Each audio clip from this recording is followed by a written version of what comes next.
Hi, how are you today? Good afternoon.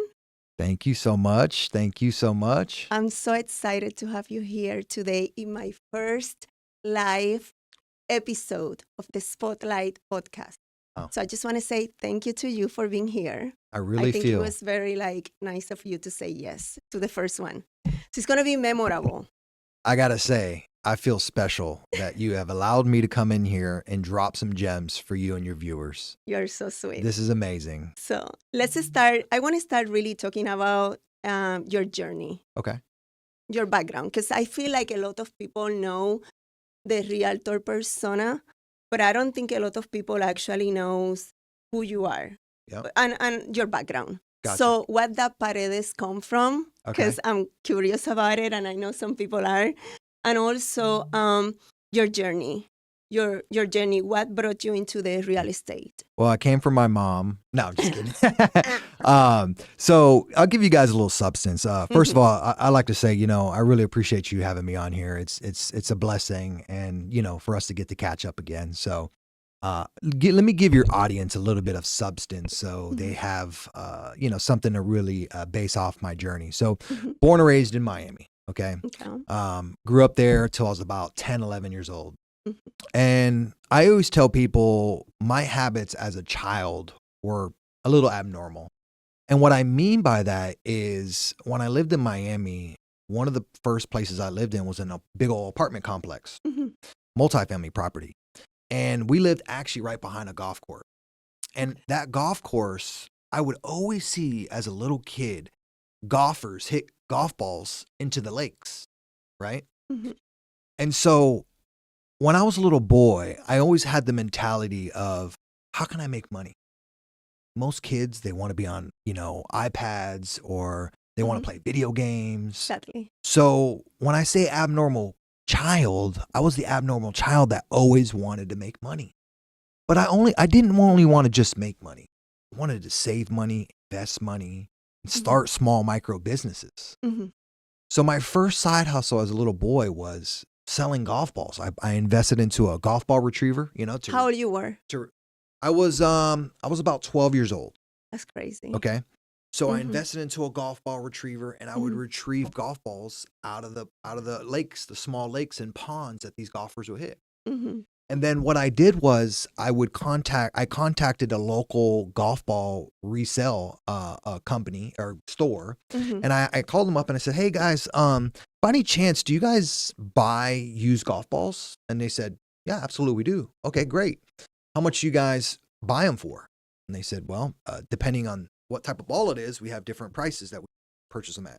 If it's a Wilson ball, we give you 15 cents. If it's a Nike ball, we give you 25 cents. If it's a Ranger ball, we don't give you any."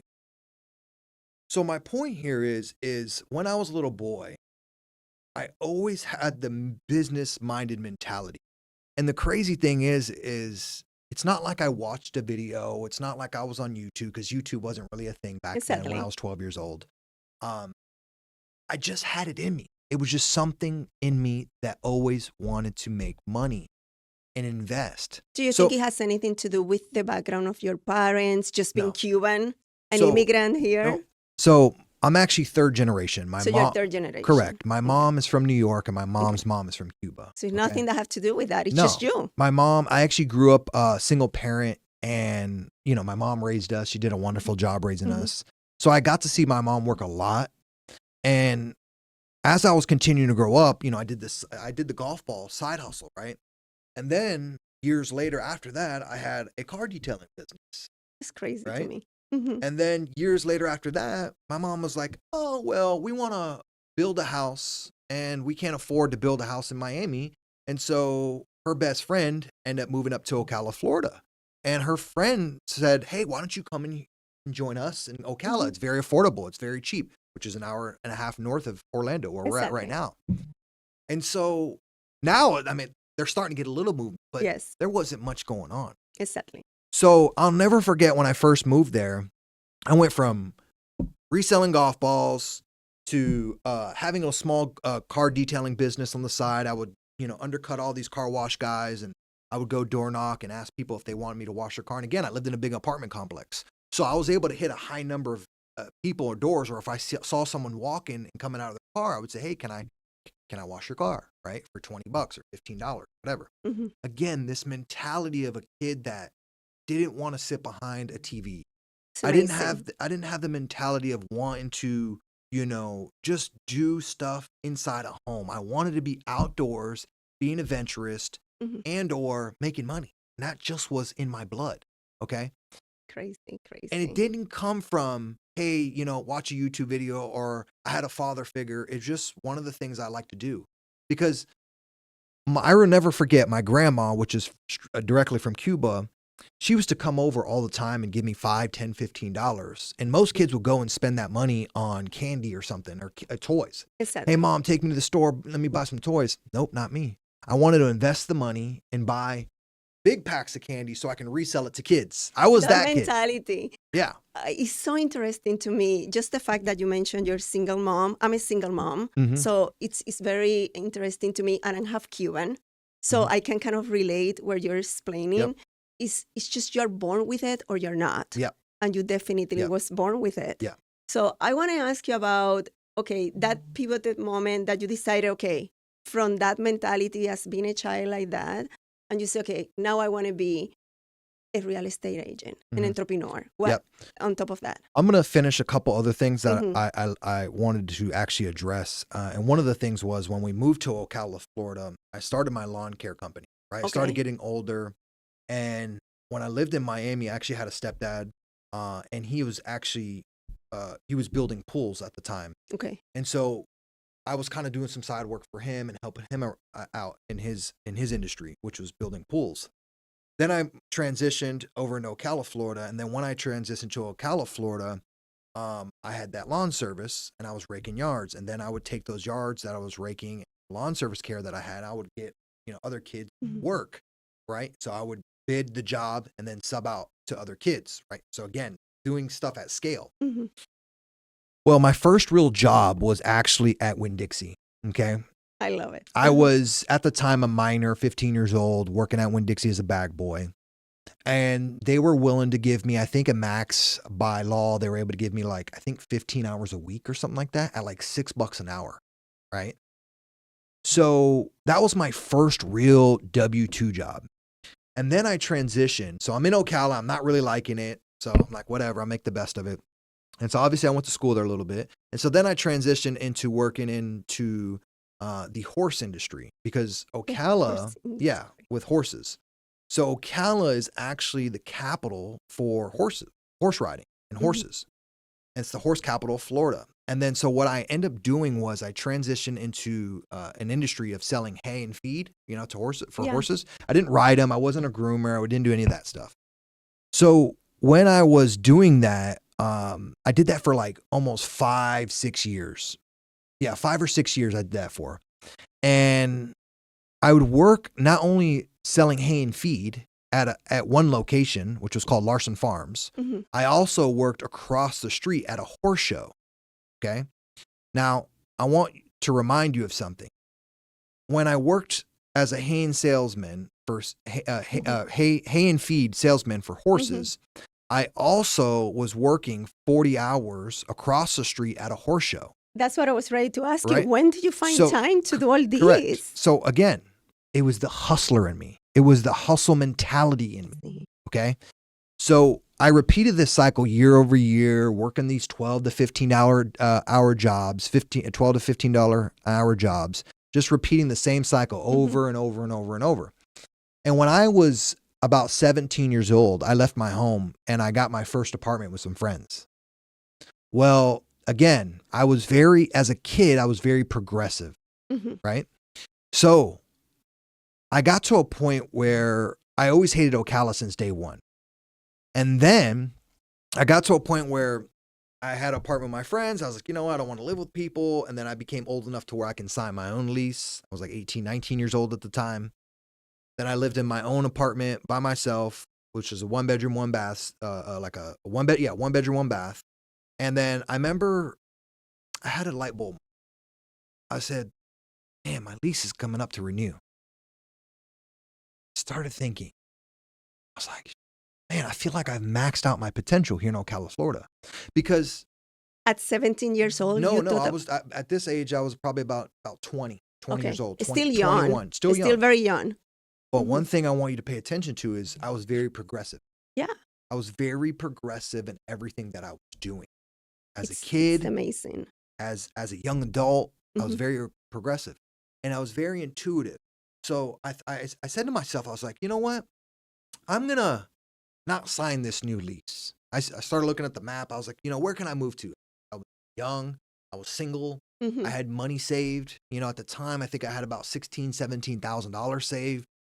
And so I looked at the next closest city to me, which was Orlando, Florida. I didn't know anyone here. I didn't know anyone. So I started looking on Craigslist and Facebook, where I can find like a bedroom for rent or like a rental, like something cheap. I was like, you know, I have some money saved and maybe I can get an apartment, but I was like, I just kind of want to dip my toes in the water in Orlando to see if I really, really, really like it, right? Okay. So when I first moved here, I rented a room over by UCF, the campus, right? Okay. And it was $400 a month, $100 a week. I was like, you know what? This is not too much money. It's cheap at the time, not a whole bunch of risk. It'll give me a chance to dip my toes in the water.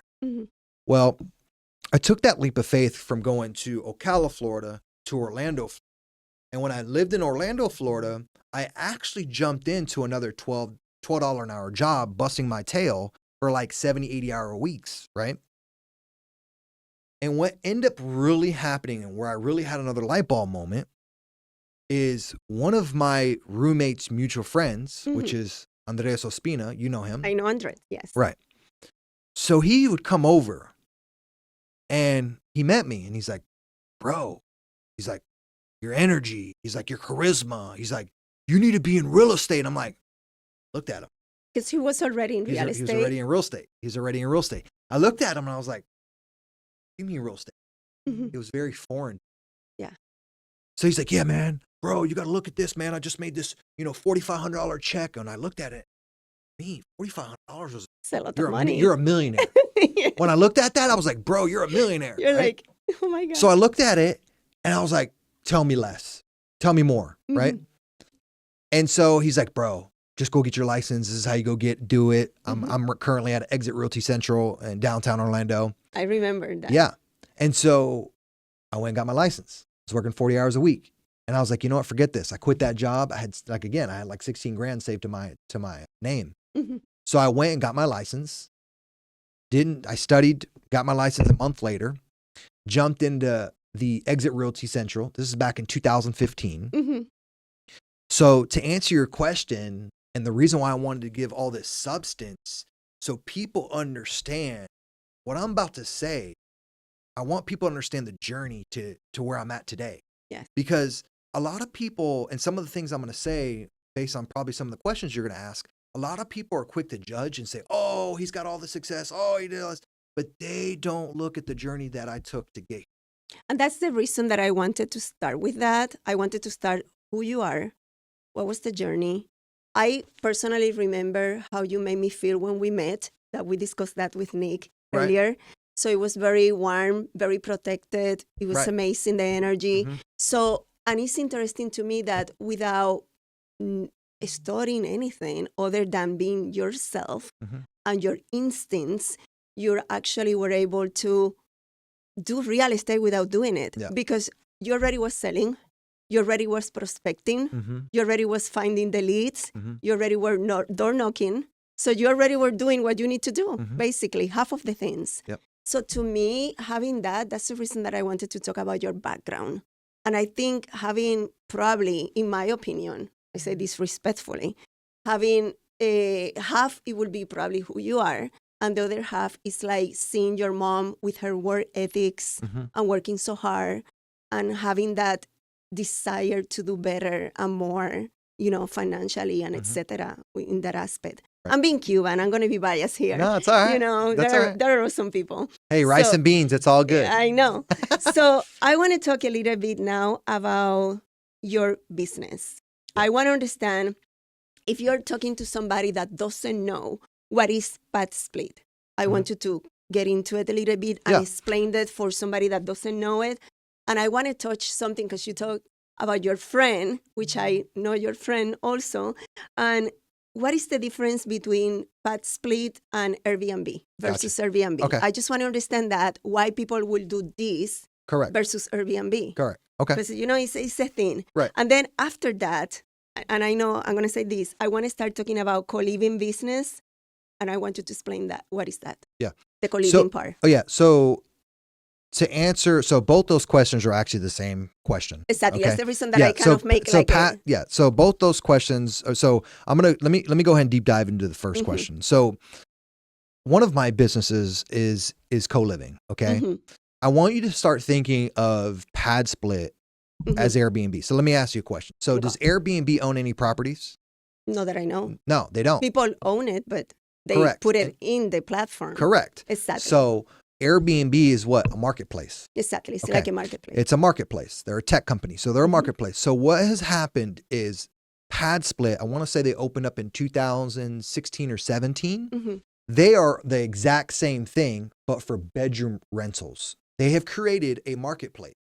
So it will be somebody that is needs to rent a room, and they will look into that marketplace. Correct. Okay. So they don't own any properties. Okay. I own the properties. They have the marketplace, and they house my property, which is the product, on their marketplace to curate a tenant for my properties. Okay.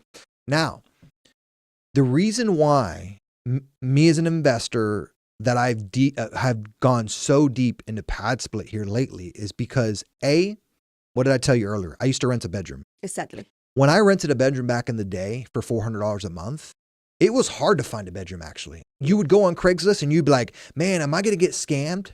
And is somebody steal my money? Yeah. Is it even safe? Yeah. Well, PadSplit has solved that problem. They've made a marketplace to where individuals, who want to find affordable housing, something that's fully furnished, a bedroom's fully furnished, no large deposits, no large commitments, able to have flexibility and rent a bedroom with power, all your utilities included, and Wi-Fi and all the furnishings. The barrier to entry is a lot lower versus going to rent out an apartment, a full apartment. Because if you go rent out a full apartment, let's say a studio or one bedroom, you're putting first, last security typically. You have to furnish it with all new furnishings. You have to turn the power on. That could be a deposit. You have to turn the internet on. That could be another deposit. You have all these fees associated. Well, we live in times where affordability is very tough for a lot of individuals. Exactly. People in Social Security can't afford it because they're on fixed income. People who work at your Walmarts, your grocery stores, Amazons, I mean, you name it. A lot of divorces the workforce, too. Right, the workforce, yeah. These individuals need housing. So what I have done is I become a housing provider. So on PadSplit, I have 50 units on PadSplit. Okay. So what I have done is I have created I'm a housing provider for affordable housing utilizing PadSplit. Now, I want to make something very clear. I don't have to utilize PadSplit as a platform. So what are you doing it then? I can do this all by myself. But why do you choose to do that way? Okay. The reason why I have PadSplit, have my product on there, which is my houses. The reason why is because they do all the marketing. They do the background checks. They do the credit checks, the employment verification. They do all the back end stuff that I don't want to do. Okay. And I pay them a fee. So it's kind of, again, the reason why I'm going to use Airbnb as an example, because a lot of people are familiar with Airbnb. It's the same thing with Airbnb. Most Airbnb hosts don't go out and market their own property. They typically use Airbnb, set it and forget it, let them handle the marketing, and then they will take a fee, which is, typically 3%. Exactly. And then so PadSplit does the same thing. So PadSplit, as me as the operator, they charge me 8% of the gross rent every single month. So if I make $5,000, they charge me 8%. Okay. Now they do have another fee. Every single time they curate a new member, we call them members, the people who live in there, not tenants, we call them members. Okay. Every time they curate a new member for, let's say, bedroom number 1, I have to pay the first 10 days of income for that bedroom, which is typically, when I've done the math, it's about 33% of the income of that one bedroom. So what does that cover? That covers them to do all the marketing to curate that tenant. So where they're marketing at. They have their obviously their own platform. Typically allow couples. Now you can allow couples. I don't allow couples. Why? Because my houses are typically 7 to 10 bedroom houses. Okay. And there's already a lot of moving parts when you have single. So many people. Yeah. Yeah. I don't want Sally in room 2, right, feeling intimidated by Jerry and Kelly in room 3 because maybe they're having intercourse or something, or maybe they're fighting or whatever it is, right? You can make that person feel very uncomfortable very quick. Exactly. And we all know that drama happens. Yes. And if you have, because typically these individuals, again, it's a stepping stone for them. They're typically with me between 7 to 9 months, if not longer. But we all know that if there's a couple that lives in a bedroom and then they start yelling and fighting, or they start splitting up, or they get domestic on each other, domestic violence starts happening, I rather mitigate that. Yeah. And for me to make that couple extra bucks, it's not really worth it. Okay. Yeah. So in a nutshell, co-living and PadSplit, people use the word PadSplit, and PadSplit is co-living. Okay. Okay. And I could do all the marketing myself and not pay PadSplit a fee. But I don't want to put the systems and processes in place that they have, right? Because you want to use your talents in selling and investment. I rather focus on other things. Okay. Yeah. So I allow them to do that. Now, another thing is, me as an operator, if I had, let's say, a multifamily building, good job. Now, I would say they do a good job at marketing. They don't do the best job at vetting. They use a third-party company vetting these individuals, but it doesn't matter because I own another company. It's called Atler Management Group. Okay. What that company is about? So it's a property management company that I own. Okay. So I vertically integrate. So not only do I own all the assets, the real estate assets, what manages those is another company that manages all my assets, which is Atler Management. Okay. So I vertically integrate. So I'm also able to be more profitable because not only do I not need to use a third party for management and pay them a fee, I have all my own in-house management. So what we do is, being that PadSplit does, I would say, a so-so job at vetting these guests, vetting these members. They do a so-so job. We actually do another layer of vetting. So they go through the first vetting process, and being that I have SOP, standard operating procedures in place, we actually do another process and another vetting process that we make them go through, and my team will vet that individual, and then they make them sign another additional agreement between me and them that they have to sign prior to us accepting them into the property. So that's so interesting because it also ties back to anything that has to do with the safety that you're providing to these members, because you're betting this to the maximum. Yeah, no, they do. So that's amazing. Their ID, we have everything. I mean, everything. Like if you were to go into a regular apartment, we have all the documentation. Then they have to sign another set of documentations, which is called a membership agreement. It's like a 6-page document.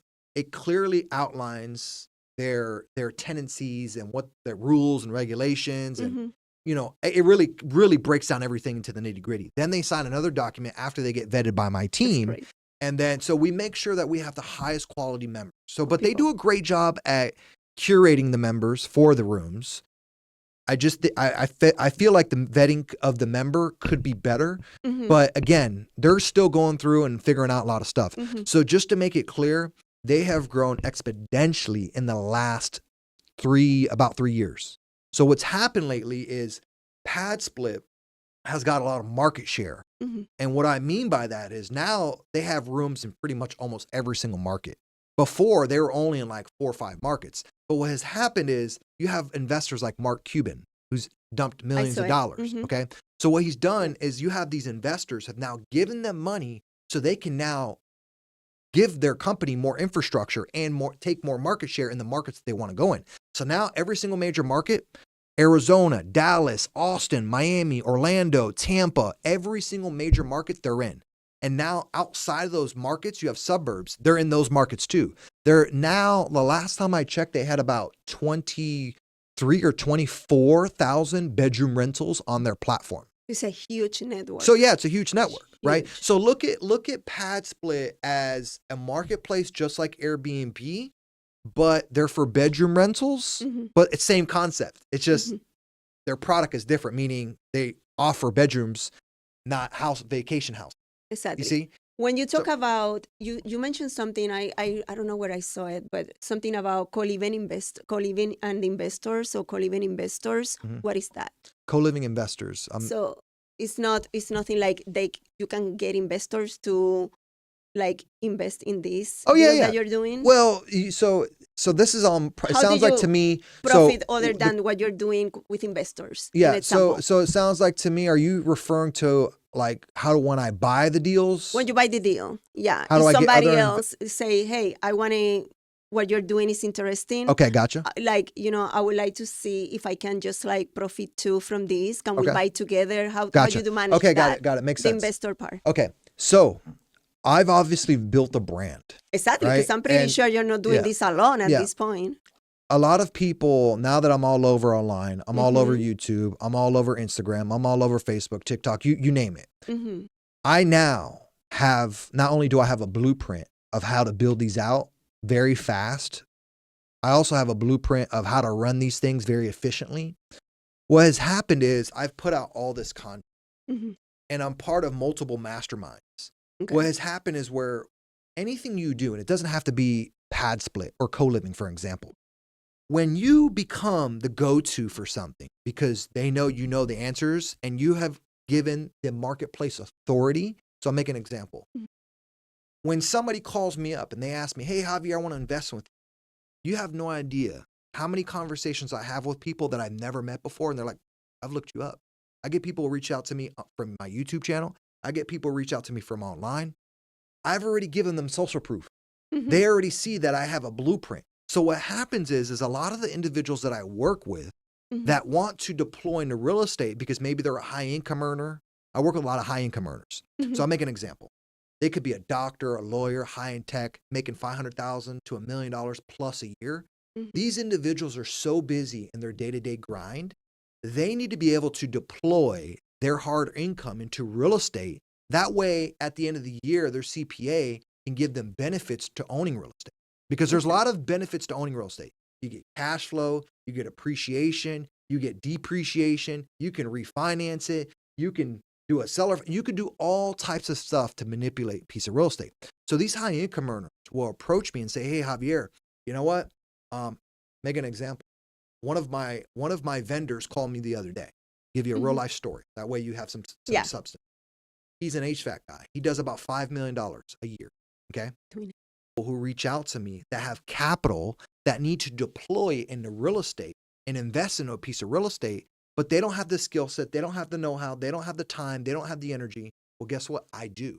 So what do? I solve the problem that they have, which is they have a tax burden. The tax burden meaning they're going to give a lot of money to Uncle Sam. These individuals will say, "Hey, Javier," either they're in my sphere or they're people who've been following me for quite some time. And they say, "Hey, Javier, I love what you're doing. I need to be able to deploy money before the end of the year." The exact conversation I had with him, he's like, "Hey, look, I got $500,000. I want to spend this money in real estate. So now I could take that real estate, bring it back to my CPA and say, hey, look, I want to be able to take a depreciation this year on my tax." Because his accountant is strategizing with him, even though he's an HVAC, and saying, "Hey, buy real estate." Exactly. So that's where I come into play, where I have that system processes, I have the skill set, I have the know-how, and I'm able to plug these individuals' capital in my deals and run them with my management team because I have my own management team. That's amazing. And how long it took you to build all this? So realistically, somebody's like, a lot of people will be probably very inspired by this, yeah, and very motivated because you're still young. Mm-hmm. And they will be like, okay, if he did this, yeah, and this is not how long you've been doing it. yeah. Now So, okay. So I guess let me ask you a better question. Build which part of it? Because obviously I have. You pivot from single residential, Airbnb, whatever you guys were doing to start doing this model. Gotcha. So how long ago was that? Let me make it clear. I'm still in the Airbnb business, but I do Airbnb at a whole different level now. Okay. What is that level? We can touch on that in a second. Okay. But let me get to your question Mm-hmm. here. So it took me about 1.5 years. So I have 50 units in the co-living space. Okay. 1.5 years. It took me 1.5 years. I scaled to 50 units. Last year alone, I did about 30 of them. That's quick. Okay. Yes. Very quick. Very quick. Okay. Now, I'm able to do that because when I acquire my real estate, a lot of people who've been following me, they understand how I scale, and I scale with creativity with my real estate my acquisition. So meaning all my deals are either seller finance or subject to deals. Okay. I don't use banks like Nick. I don't have to work with banks. I actually work directly with sellers on seller financing their home, and or I take over other people's payments on their mortgages, which is called subject to. If you deep dive in my YouTube channel at The Real Javier Paredes, you'll see that I have a whole entire breakdown of what seller finance is versus what subject to is. So what has caused me to scale so quickly is, one, using other people's money, and then two, being able to have the right tools in my tool belt to be able to scale my acquisitions on my real estate. Okay. So that's just that side. Now I'm actually branching off to other things, but I'm going to go back to the question that you had just a second ago. And I'll touch more on the biggest differences between Airbnb and PadSplit. Now, the Airbnb game has changed. I still love Airbnb. It's still a great business model. But if you are doing Airbnb at a very high level and you don't have what I call a super property, meaning you have a micro resort, you have the ice bath, the jacuzzi, the sauna, the mountain views, the beach views, whatever it is for that particular market. If you don't have a unique product on Airbnb, you aren't going to survive. The game is over. Okay. Airbnb's become very saturated. It's become very regulated, and the game is different. It's not what it used to be. And obviously I've been doing Airbnb for many, many years now, you know, 10 years now. And I still do it. I still have 17 properties on Airbnb, but the Airbnb game has changed. And now when I do Airbnb, I only do luxury stays, to where the type of product, like one of my properties is in North Carolina, in Waynesville, North Carolina. I have what I call a micro resort that I built there. Okay. And this is on the Airbnb side. And so what I have done there is I bought a property. It was existing already. It was a new construction. I bought it from a builder. It's a spec home. And when you think new construction, it's not like here you have these new construction communities that are all cookie cutter. No, this is a very unique product that was built. And the way the builder built it, he built it right on almost not on the side of a mountain, but nice little slope. Plus you have nice valley views, right? And the way he built it is you can't replicate that view. When you walk out any part of that house or you're sitting anywhere in the house, you have beautiful views. So when you go to book a place, you always look at the views, right? It's kind of like you're looking at it. He's selling the view, the experience. I am. You are. I am. Okay. I bought it from the builder. You bought it from him. I bought it from the builder. And so what I did is he gave me the property, which is a shell. It was what I like to call it. And what I did was I went into that market. I studied the market prior to making the acquisition. I understood who my client avatar was. What amenities do I need? How many people does it need to sleep? What type of design are we going to do? I brought a professional designer in. And what we did is we put all that package together and we made an Airbnb product. Well, the Airbnb product that we made was ice bath, jacuzzi, sauna. We built a 12 by 24 deck to where you can go out, sit on with the ice bath, sauna, and jacuzzi.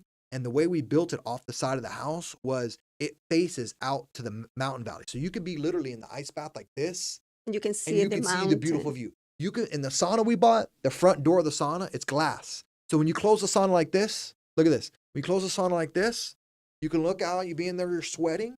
You could see the beautiful like the 360. Views. So what I'm getting at here is if you do not have that unique product and you're not an emerging market and you don't know exactly what you're doing, you won't survive on Airbnb. Airbnb is still a great exit strategy. It's still a great business model, but you have to have what we call a super property. Okay.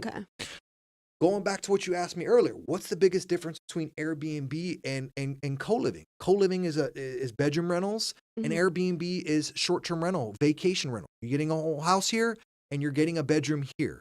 Now, I see really good returns in both of them. I'm seeing 20 to 30% cash-on-cash returns for people who want to know metrics. 20 to 30% cash on cash here. And I'm also seeing 20 to 30% cash on cash returns on the short-term rental side if you have the right product. Now, what really determines what I do with the piece of real estate that I buy, it depends on the exit strategy of that acquisition that I bought. So when I'm looking at something, I'm looking at it, what exit strategy would that house fit? Would it be a co-living? Would it be a long-term rental? Would it be assistant living? Would it be an Airbnb?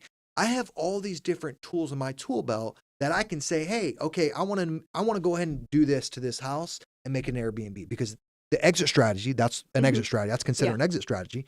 This is what makes sense for that property. Right. And so that's what really determines whether I do it. Now, I've been more heavy on the co-living lately, and the reason why is because there's a need for it.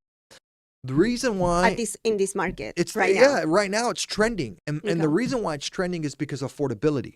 And the co-living, to be honest with you, it touches my heart. And the reason why it touches my heart, touches your heart? Because I used to rent a bedroom. Okay. I rented a bedroom at one point. I know what it feels like to rent a bedroom. So I've been a consumer on the other side.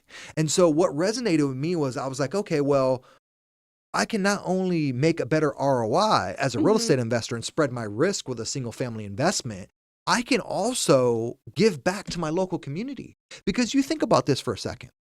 These individuals, the next natural progression for these individuals, a lot of them, is the streets. To being homeless. Yes. Homeless. So our community, if you think about it, our community, our values of our communities and our city is based on homelessness as well. If there's homelessness everywhere and trash and people peeing on the side of the road and just doing crazy stuff and on drugs or living on tents, don't you think that brings the value of the community down?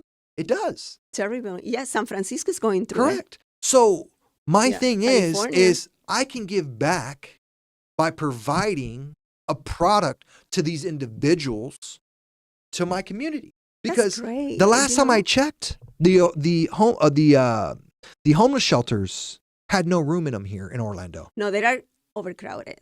So you can't get in them. No, you cannot do anything. You can't get in them. I think they actually, and don't quote me on this, but I think they actually can stay only like a night or so, and then they have to leave in the morning. I don't think so. That's incredible what you're doing. First of all, because of where you started, the background. So I still in awe how quickly you pivot. That says a lot about the entrepreneurship on you. Yeah. That Cuban blood or who you are. And then understanding that you have this market, but then you cannot put all your eggs in one place only. You have to have like different ways to navigate real estate nowadays. That's also amazing. I want to ask you a little bit about this market now, sellers versus buyers, and what is the advice that you will give a new agent right now? With your experience, everything that your journey, everything you have seen, everything you have done, everything that have worked, no work. What doesn't work. Yeah. So one of my other businesses is listing sales. Okay. That's being a real estate agent. That's me wearing my real estate agent hat. Okay. Now, the reason why I got out of that, well, not out of it, but why I don't put as much focus there anymore is because you're only as good as your next sale. Meaning you don't make money if you're not selling anything. Okay. And I knew that at the end of the day, I didn't really have a sellable business. Meaning, what do you mean by that? In 10, 15 years, what can I sell? If I built a great, successful real estate business as a real estate agent, can I go? You can continue investing, no? Can I? I'm talking about as a real estate agent. Remember, I'm talking with my real estate hat on. When I was talking to you before about co-living and Airbnb and real estate investing, I was talking to you with my investor hat on. I understand. Okay. So being a real estate agent, it's not like a restaurant or an HVAC company or a plumbing company. You can't physically sell it at the end of the day. You can't exit it. And business owners, one of the most important thing as a business owner is you need to know your exit first before you start any business. What is your exit strategy? Because 5, 10, 15, 20 years is going to come quick. Okay. So what I ended up doing was I pivoted into more so investing into real estate, buying assets over and over and over again, kind of like what we just spoke about. And that's why you're like, well, how'd you scale so quick? But what I would tell a new agent, if you're just getting in the game as a real estate agent and you just got your license, I think the first thing is the most important thing where you can really get the quick pass. And when I mean quick pass, it's like this. I would tell a new real estate agent this. Do you like going to the theme parks and standing in the long line, or do you like going into the short line? Short line. Okay. Everybody wants quick, right? Everybody wants the easy button. So what I would tell a brand new real estate agent is join a team 6 to 12 months, Start doing some deals, get your feet wet, understand the terminology, start understanding the system, start understanding the process, start understanding what a buyer is, what a seller is, what a real estate agent does. And then after 12 months, you can evaluate to see if being a real estate agent makes sense for you to continue on. Okay. And what I would say is after 6 to 12 months, not only will you have a good idea of what it is to be a real estate agent, you'll also understand if you want to continue to work with that team. And if you don't want to continue to work with that team, well, guess what? You now have the blueprint. You have the blueprint of what they were doing to make themselves successful. And when I say join a team, I would say join a team that's at least doing like $50 million or plus a year in sales. Their marketing in place. They have SOPs in place. They're a really well-oiled machine. So if you're a new agent, I would say go that route. Okay. That way you can explore to see if this business is something you really want to continue to. Correct. Okay. The next question will be like, where did you see yourself in 7 years, 10 years? Where do I see myself in 7 to 10 years from now? From now. On a beach, sipping on a margarita. I thought that you would say that. Collecting all my rent checks every single month for people who are going out working for me every day. Well, I love it. And that's the reality. I mean, so this is what I tell people. For all the real estate that I'm buying, you got to think about this. People are working 60% of their life to pay my bills. Now, obviously, I carry all the risk. But they're going to work to pay the bills, which is my rent. And guess what? Every time they pay me, I pay down the bank, right? My net worth continues to increase time over time because what I do, I get debt pay down. You see what I'm saying? So where am I going to be? I'm going to be on a beach, literally watching every single month, coming in, hitting that money hitting, looking at my P&L every single time. I love it. But I mean, but the reality is, as long as I'm healthy, I'm helping other people, but really helping other people because that's what I do now. I mean, as you can see on social media, I've now created mentorships. I've now created meetups. Obviously I've scaled it and I've done really well, but it's really about getting other people to be in the position that I'm in really. And 7 years, that's what it's about. Getting people to do what I'm doing, getting people to understand what I'm doing, getting people to really start taking the leap of faith and investing into themselves.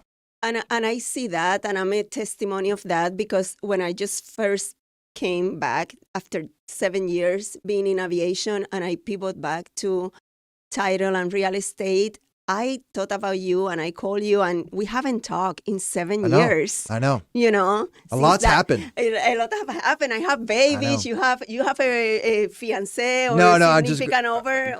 Yep. You have a beautiful lady. Yeah. Yes. Thank you so much. And we have like grown so much. And I pick up the phone and I say like, hey, I'm coming back. Yeah. You didn't hesitate. No. You were like, I help you. Let's do this 100%. Podcast. 100%. And that's a part of you, the human side of you that I don't think a lot of people know. And that's the reason I've been trying to highlight that somehow. The entrepreneur, we all know you're successful. It's obvious. But the part that you educate, that you put out there, that you give back, that you are like a friend. A lot of people don't know that part. So you want to know one of the keys to my success? Of course. Where a lot of people miss out on? People are so focused on money and they're not willing to help others. And there's no for me right now, I'm at a point where it's all emotional currency.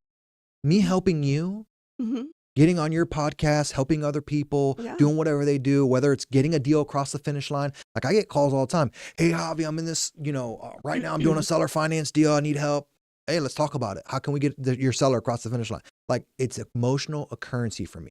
And when you give back to others, it really comes back around. I agree. I'm a big believer in energy. I'm a big believer in if you do something for others, you're going to get paid in other ways tenfold. And so those relationships that I've cultivated by giving people freebies or helping them out, guess what? If I ever need something, let me tell you, I have hundreds of people behind my back say, hey, I'll do anything for Javier. Because you know why? I've given value. And when you lead with value, the person thinks about you differently. You give someone value and you don't expect anything in return. That's the key to success. And another thing is I noticed that your ego is on check. I thought you would come here dressing I put my suit on today. I was like, he's going to come here. You were so humble. So I want to highlight that too. Like who you are as a man, also I don't think a lot of people will understand in your caliber and doing what you're doing right now, being so humble like that 100%. is so refreshing. Yep. So I have two more questions before we wrap it up. You better ask away. I'm going to ask away. So if you will not be a realtor or doing what you're doing right now, what you will be doing? If you have a magic wand, and I say like, okay, if you're not a realtor or doing what you're doing right now, what you will be doing? I think like if you're talking more of like industry specific, any industry, yeah, what would be other stuff you would be doing? I'd probably be like, I've always had an interest because I used to fly planes. I've always had an interest in flying planes. So being some type of pilot, not like hey, I'm gonna fly around like people on a commercial airline to get them to point A to point B, but doing something in aviation is what I would say. I can help you. I can help you with that. I always used to fly like Cessna 152s, 172s. Again, that comes back to my adventurous. Like I'm very adventurous in that, like that. So I would say probably something in the aviation industry. Okay. And let's talk about what you will say. Just fill the blanks. A good realtor will be somebody who's consistent and somebody who understands every no is actually just a not now. Okay. Because a lot of people focus on the no and then they take it personally and they're like, oh, well, I got to know. And I can't get up tomorrow and do this again because I got to know and I'm going to get another no. Taking rejection and turning it around is the biggest thing you can do as a new realtor or any sales role. Because a lot of times people get the no and really a no is not a no. It's just not yet. Like right now, I'm negotiating some really big assets. I'm talking about multi-million-dollar assets.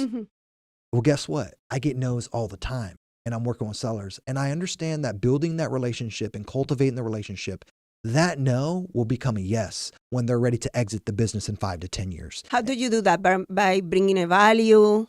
Well, how did you get through the weeds when they say no? So for me, again, I reverse it. I make it fun. I just know that a no right now is just later, right? It's not a no right now. It's literally in our minds, you hear the word no, but really if you reverse it and you make it fun and just knowing that every time you get that no and you're patient and you're persistent, not overboard on, calling the person 9 million times a day, but as long as you stay arrested. As long as you stay at top of mind for that person, whether it's like, hey, I want to originate a loan, or hey, I want to sell a piece of real estate, or hey, maybe I want to buy an asset from a seller in 5 to 10 years. It might be a multifamily building. It might be a storage unit. He might tell me no right now, but guess what? As long as I continue to make that relationship with him and cultivate that, I know for sure you make it a game and you play the game the right way, it will become a yes at some point.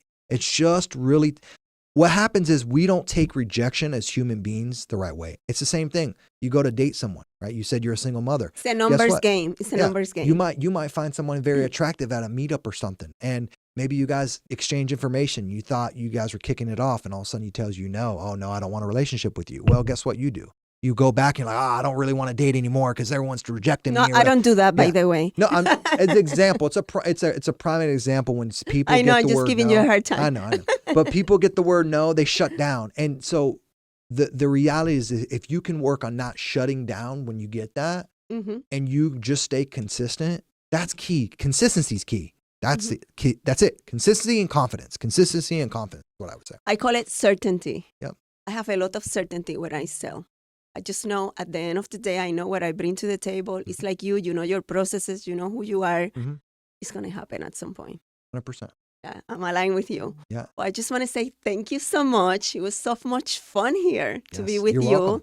And I learned a lot of things that I didn't know. So I appreciate that part too. You're welcome. And maybe in the future, we can circle back and see where you are in 7 years, if you are in Cuba or wherever you are sipping margaritas in, I don't know, Dubai. Where are you? I want to know. Traveling, might be in a penthouse. Penthouses. So that's interesting. Absolutely. So one more thing really quickly, how people can find you in social media. The best place to find me is if you're watching this, go ahead and live on my YouTube channel at the Real Javier Paredes, or you can just put in Javier Paredes on YouTube.